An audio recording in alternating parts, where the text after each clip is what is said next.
Alright, a couple of tips about the awesome Generation 4 over the radiator intakes.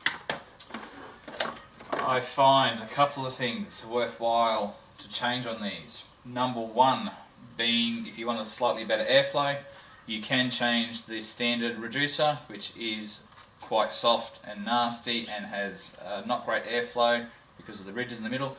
You can swap it out for a silicon reducer, a lot smoother, a lot nicer. It looks a bit prettier too. However, bear in mind, this is fairly elastic, this is not, especially with the ridge in the middle. It does allow a certain amount of compression in the unit. The silicon one does not. What happens is that if you do replace it with a silicon unit, you will place a lot more stress on the brackets where you screw it down behind the radiator mounts. What I do find is that if you do install these brackets even with the standard reducer, I see a lot of them cracking on the right hand side here on the plastic. So I don't actually recommend installing the brackets and bolting them down. The unit itself is not going to move, it's not going to fly out, it's not going to break or anything like that.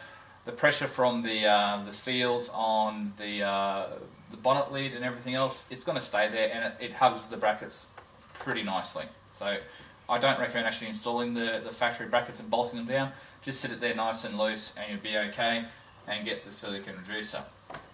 Whilst we're talking in this area, if you've got a kit with a round hole, that's for the VE, not for the VF. The VF has a rectangular MAF sensor and hole appropriately. VE, VF.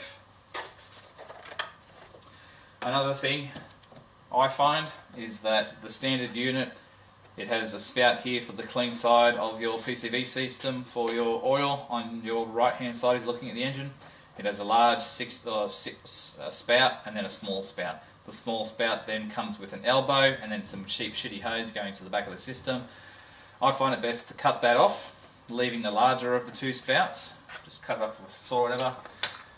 Go get some 16mm heater hose. It goes straight on. It's nice and easy. Does a lot better job. Also, the 16mm heater hose at the back of the engine will slip over the top and it'll be nice and easy. But I do recommend not using a standard hose clamp. It can be a pain in the ass to get up the back there with a spanner or whatever. Get these, they're $2 from Bunnings. They're just like a wingnut style hose clamp. Goes over quite nice and easy and makes it a lot easier at the back of the engine. If you want to tighten it, you don't have to be Incredible Hulk. Just tighten it enough to get a good purchase on it. It's not going to fall off and you're not going to get a leakage. If you do find you have an error code on the car once you've installed this unit, more than likely, well, number one, you haven't got a tune. If you do have a tune, you'll probably find that you're getting a slight air leak on your PCV system. That is about it for the awesome intakes.